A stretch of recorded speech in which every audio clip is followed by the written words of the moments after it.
नमस्कार, पंजाब केसरी टीवी देख रहे हैं आप। मैं हूं सचिन शर्मा। एक बार फिर हम आपके साथ जुड़ चुके हैं। मेरे पीछे जो आप एक बस देख रहे हैं, बहुत बड़ी लग्जरी बस है, जिसमें पूरी बस भर कर आई है वकीलों की। जी हाँ, इस बस में वकील हैं जो दिल्ली के लिए यहाँ से चंडीगढ़ से आए हैं। पानीपत टोल प्लाजा पर अभी पहुँचे हैं। दिल्ली किसानों का जो प्रदर्शन चल रहा है, आंदोलन चल रहा है, उसको समर्थन देने के लिए यहाँ से गुजर रहे थे। यहाँ पर किसान नेताओं ने जो टोल फ्री कराया है, उसको देखते हुए यहाँ पर ये रुके हैं। हम उनसे बातचीत करने की कोशिश पे अंदर का दिखाते हैं हम नज़ारा कि कैसे कितने वकील यहाँ पर पहुँचे हैं।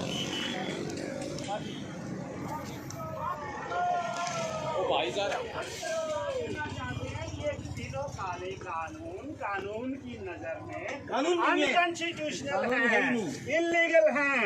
They are not sustainable in the eyes of law and liable to be set aside in the interest of justice. काले कानून वापस लो, वापस लो, वापस लो। मेरा नाम राकेश नागपाल है। मैं पिछले 22 साल से वकालत कर रहा हूँ। वहाँ पे Punjab and Haryana high court में चंडीगढ़ से हूँ मैं, और डॉक्टर साहब के साथ अटैच हूँ। आप लोग कब तक यहाँ वापस आएंगे? किस लिए यहाँ पर आज पहुँचे हैं? कहाँ आपका जाना है, कब प्लान है? देखिए, हम जो 3 किसान दमनकारी कानून, काले कानून, जो कि कानून की नजर में अनकॉन्स्टिट्यूशनल हैं, इलीगल हैं, not sustainable in the eyes of law है, सेट असाइड है, उसके लिए हम सपोर्ट के लिए जा रहे हैं। और उसके लिए अपने जो है कि जो भी पूरे देश के किसान हैं, उसके साथ हम खड़े हैं।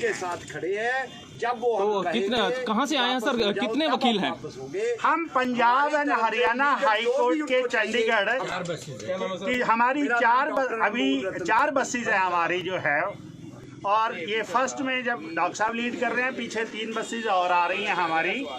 और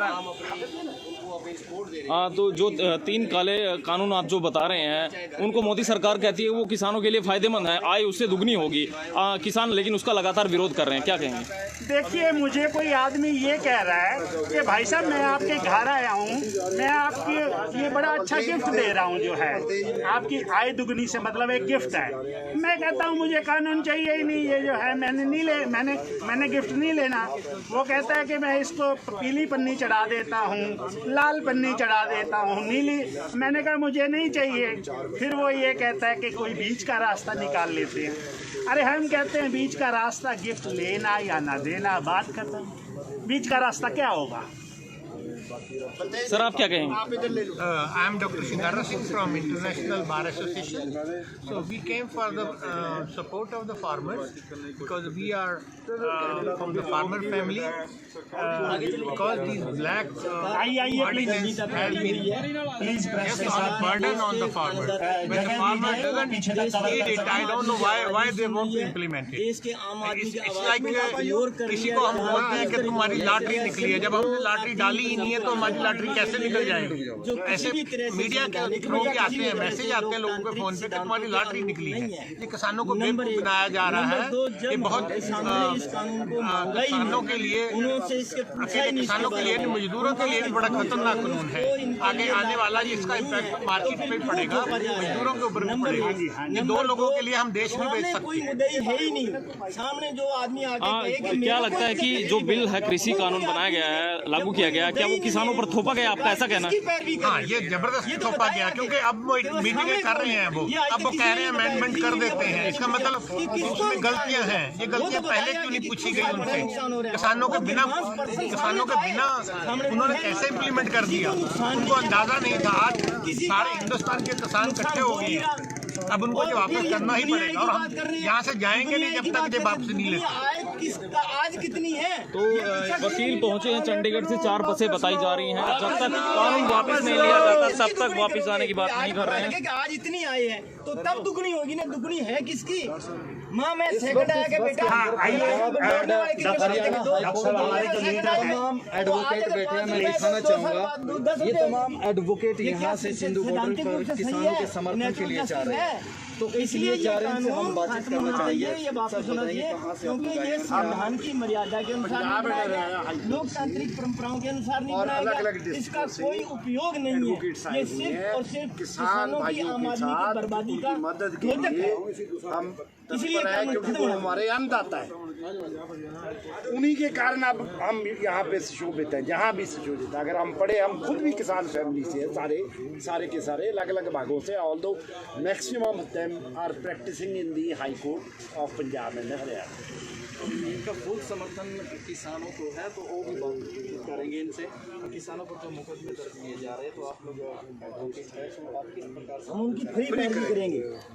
सर हाँ जी, कहाँ जा रहे हैं, किस लिए आप यहाँ पर आए हैं? हम सिंधु बॉर्डर पर जा रहे हैं, किसानों के समर्थन में जा रहे हैं। यार ये काला कानून जो गवर्नमेंट ने अनकॉन्स्टिट्यूशनली पास किया है, उसको खत्म करवाने के लिए उनकी सपोर्ट में जा रहे हैं। और जब तक वो हमको कहेंगे कि हमारे को यहाँ तब तक समर्थन दो, हम तब तक उसका समर्थन करेंगे, क्योंकि ये कानून न तो किसी के फायदे के लिए है, न किसी का हित हो ही सकता है, न किसी ने इसको मांगा है, न किसी ने इसकी राय दी है। इवन आर्टिकल 123 संविधान की 7वीं अनुसूची है, उसमें ये प्रोविजन है कि ये जो सब्जेक्ट है ये स्टेट सब्जेक्ट है, ये राज्यों का विषय है। तो राज्यों से तो राय ली नहीं गई, राज्यों से पूछा ही नहीं गया, राज्यों को इसके बारे में बताया नहीं गया। फिर ऐसे कानून बनाने के लिए संवैधानिक समिति बनी है। एक लोकतांत्रिक सिस्टम के अनुसार संसदीय समिति होती है, उस संसदीय समिति को के समक्ष पेश होना चाहिए, उसकी राय ली जानी चाहिए। संसदीय समिति की राय नहीं ली गई। और मेरे को ये तो बताए कोई आज तक के कोरोना टाइम में ऑर्डिनेंस लाने की, अध्यादेश लाने की जरूरत क्या थी? कौन सी इमरजेंसी थी? किस आदमी ने मांग की? किस वर्ग ने मांग की? किस स्टेट ने मांग की? किस देश के लिए, किस हिस्से के लिए जरूरत थी? और सामने कोई मुद्दई है नहीं। जब कोई मुद्दई नहीं है, जिसको गिरवांश हो, जिसको तकलीफ हो, जिसको नुकसान हो रहा, वो बंदा नहीं है सामने, तो क्यों नहीं वापस लिया जा रहा ये? फिर किसी के लिए हितकारी है नहीं ये, किसी को इससे फायदा नहीं होने वाला, किसी ने मांगा नहीं, किसी से पूछा नहीं गया, स्टेटों से पूछा नहीं गया। तो जब किसी से पूछा ही नहीं गया, किसी के लिए किसी से इसकी राय नहीं ली गई, तो ये कानून बनाने का मकसद क्या है? सर, किसान आंदोलन में काफ़ी जो किसानों की मौत भी हो चुकी है, उसके लिए सरकार से क्या मांग करेंगे? सर, बहुत दुर्भाग्य की बात है कि वो किसान नहीं, वो वास्तव में देश के हर आम आदमी की मौत है। वो सिर्फ किसान की मौत नहीं है, हर आदमी की मौत है, अगर इसको समझा जाए। आप भी अन्न खाते हैं श्रीमान, आप भी अन्न कहीं से तो आता होगा। वो अन्नदाता आज अपनी मांग के लिए सड़क पर, रोड पर, खुले आसमान में सो रहा है। किसके लिए सो रहा है? क्यों सो रहा है? सोचा किसी ने? किसी एक व्यक्ति का नुकसान नहीं है, पूरे देश आम आदमी का नुकसान है। आम आदमी की आवाज़ है ये। आम आदमी अगर वहाँ जा करके मरता है तो देश का हर नागरिक मर रहा है वहाँ पे। बहुत दुर्भाग्य की बात है। तो हम चाहेंगे सरकार से कि उसकी क्षतिपूर्ति की जाए, उनके परिवार को नौकरी दी जाए और उनको इमीडिएट रिलीफ दी जाए, जितनी मैक्सिमम हो सकती है स्टेट की तरफ से और सेंटर की तरफ से भी। सर, मतलब मैं ये जानना चाहता हूँ कि आप इस कृषि कानून का विरोध कर रहे हैं, समर्थन में किसानों के लिए जा रहे हैं, क्या आपने अभी तक कोई याचिका लगाई है सुप्रीम कोर्ट या हाई कोर्ट में इसको लेकर? अभी तक भगत सिंह ने कहा था, भगत सिंह ने आपको कहा था कहने के वो शेर याद कर लेंगे यार। चलो पास एडवोकेट है, उनसे बात करें। याचिका लगाएंगे, अगर रिजेक्ट होगी तो फिर तो लागू हो गया, हम तो वापस करवाएंगे। हाँ, एक मिनट देना जी। हाँ जी, ये याचिका इसलिए नहीं लगाई क्योंकि भगत सिंह ने कहा था बहुत पहले कि सॉरी यार, वहाँ फरियाद क्या करना जहाँ हाकिम बेदर्द हो। तो जब हाकिम बेदर्द हैं तो वहाँ फरियाद करके करेंगे भी क्या? अब सबको पता है कि आज जुडिशरी किसके कहने पे चल रही है। मैं एक जुडिशरी का, इस सुप्रीम कोर्ट का एक बहुत बड़ा उपकार मानता हूँ इस देश पर। उन्होंने मोदी को थोड़ी सी आंख दिखाई है इस आंदोलन के दौरान।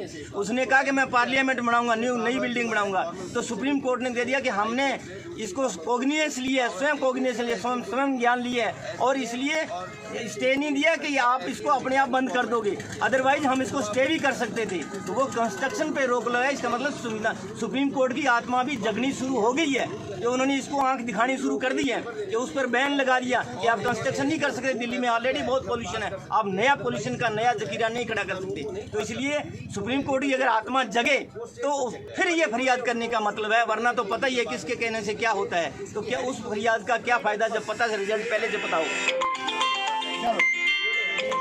चलो भाई करो स्टार्ट। इसके सभी साथियों का बहुत बहुत धन्यवाद।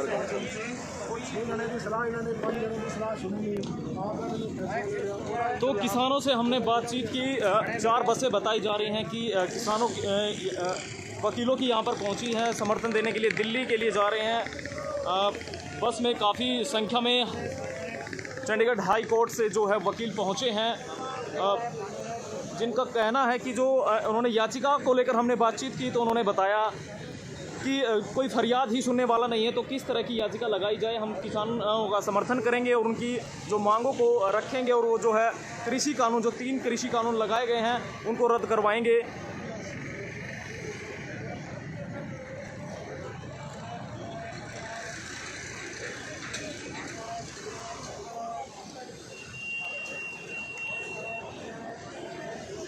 वहीं वकीलों ने न्याय व्यवस्था पर भी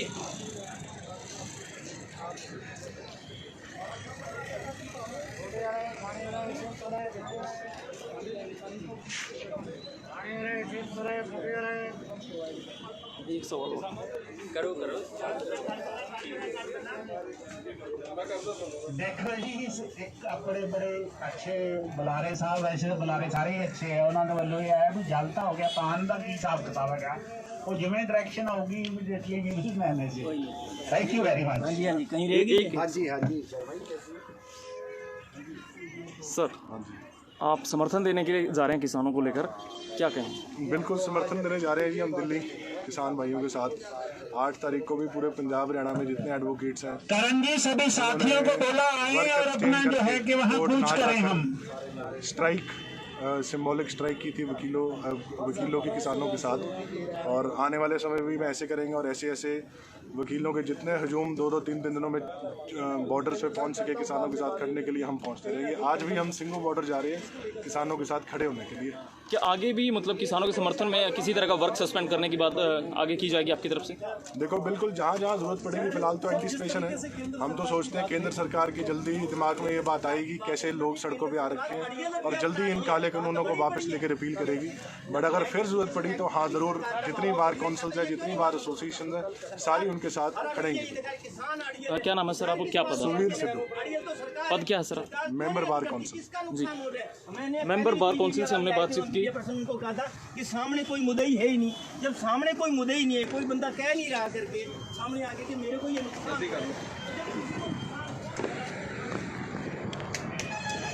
तो वकीलों से हमने बातचीत की, वर्क सस्पेंड को लेकर भी हमने एक सवाल किया। उन्होंने कहा कि हम पहले इस तरह की स्ट्राइक कर चुके हैं और लगातार आगे भी अगर जरूरत पड़ी किसानों के समर्थन में इस बिल को रद्द करवाने के लिए तो लगातार किसानों के समर्थन में वर्क सस्पेंड भी करेंगे। एक मीटिंग होगी, मीटिंग के माध्यम से जो भी काउंसिल की तरफ से फैसला लिया जाएगा उस फैसले के तहत वर्क सस्पेंड करने की जरूरत आन पड़ी तो वो भी वो करेंगे। लेकिन जो काला कानून वो कृषि कानून को बता रहे हैं उसको रद्द करवाने की लगातार वकील यहाँ पर अपना फुल समर्थन दे रहे हैं और किसानों के समर्थन में वो दिल्ली के लिए रवाना हो गए हैं। 4 बसें बताई जा रही हैं कि चंडीगढ़ से दिल्ली की तरफ जा रही हैं। वीडियो को ज़्यादा से ज़्यादा शेयर कीजिए और लगातार पंजाब केसरी की वीडियो से जुड़े रहिए।